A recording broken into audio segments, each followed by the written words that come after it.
Vadakkanchery life mission പദ്ധതിയിൽ സർക്കാരിനെതിരെ വിമർശനവുമായി ഹൈക്കോടതി. കെട്ടിടത്തിന്റെ ബലപരിശോധനയ്ക്ക് കൂടുതൽ സമയം വേണമെന്ന സർക്കാർ ആവശ്യത്തിലാണ് വിമർശനം. ബലപരിശോധന സംബന്ധിച്ച പഠനത്തിൽ നിന്ന് പാലക്കാട് IIT പിന്മാറിയെന്ന് സർക്കാർ കോടതിയെ അറിയിച്ചു.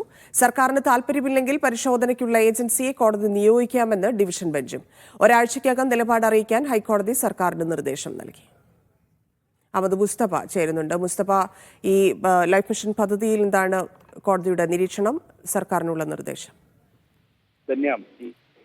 പ്രളയ ദുരിത ബാധിതരെ പുനരധിവസിപ്പിക്കുന്നതിന് വേണ്ടി വടക്കാഞ്ചേരി ലൈഫ് മിഷൻ ഫ്ളാറ്റ് സമുച്ചയത്തിന്റെ നിർമ്മാണവുമായി ബന്ധപ്പെട്ട് പിന്നീട് വലിയ അഴിമതിയും തിരിമറിയും ഒക്കെ കണ്ടെത്തിയ സാഹചര്യത്തിൽ കേസും നൂലാമാലകളും ഒക്കെ ഉണ്ടായിരുന്നു. പിന്നീടാണ് ഈ പദ്ധതി ഇങ്ങനെ ഇഴഞ്ഞു നീങ്ങിയത്. മുൻ സർക്കാർ ഉത്തരവ് പ്രകാരം ഈ കെട്ടിടം ഫ്ളാറ്റ് പൂർണ്ണ തോതിൽ തന്നെ സജ്ജമാക്കണമെന്ന് ആവശ്യപ്പെട്ട് അനിൽ അക്കരെ നൽകിയ ഹർജിയാണിപ്പോൾ പൊതു താൽപര്യ ഹർജിയാണ് ഹൈക്കോടതിയുടെ പരിഗണനയിലുള്ളത്. കഴിഞ്ഞ തവണ ഹർജി പരിഗണിച്ചപ്പോൾ ചീഫ് ജസ്റ്റിസ് അധ്യക്ഷനായ ബെഞ്ച് ചോദിച്ചത് പ്രധാനപ്പെട്ട ഒരു കാര്യം, ഈ വിഷയത്തിൽ എന്താണ് ഇപ്പോൾ നടക്കുന്നത്. അന്ന് പറഞ്ഞത് ഈ ബലക്ഷയം പരിശോധന സംബന്ധിച്ച് പാലക്കാട് IITയുടെ പഠനം നടക്കുന്നത് ഉൾപ്പെടെയുള്ള കാര്യങ്ങൾ സർക്കാർ ഹൈക്കോടതി അറിയിക്കുകയും ചെയ്തു. ഇന്നിപ്പോൾ അത് കൃത്യമായി തന്നെ ഒരു വിശദാംശങ്ങൾ നൽകാൻ ഹൈക്കോടതി ഒരു അന്ത്യശാസനം നൽകുകയും ചെയ്തിരുന്നു. ഇന്നിപ്പോൾ ഈ ഹർജി പരിഗണിച്ച സാഹചര്യത്തിൽ സർക്കാർ പറഞ്ഞത് പാലക്കാട് IIT ഈ പഠനത്തിൽ നിന്ന് പിന്മാറിയിരിക്കുന്നു, പകരം മദ്രാസ് IIT പോലെയുള്ള പ്രധാനപ്പെട്ട ഏജൻസികളെ പഠനം ഏൽപ്പിക്കാൻ സർക്കാർ ആലോചിക്കുന്നുവെന്നാണ്. പക്ഷേ അന്ത്യശാസനമാണ് കോടതി നൽകുന്നത്. പ്രധാനപ്പെട്ട ചില കാര്യങ്ങൾ പറഞ്ഞത്, സമിതിയെ നിയോഗിക്കുന്നത് ഉൾപ്പെടെയുള്ള കാര്യങ്ങൾ കോടതിക്ക് സ്വമേധയാ ചെയ്യേണ്ടി വരും, അതിന് നിർബന്ധിക്കരുത്.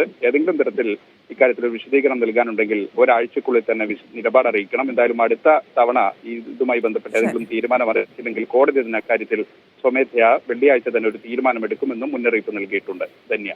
ശരി മുസ്തഫ.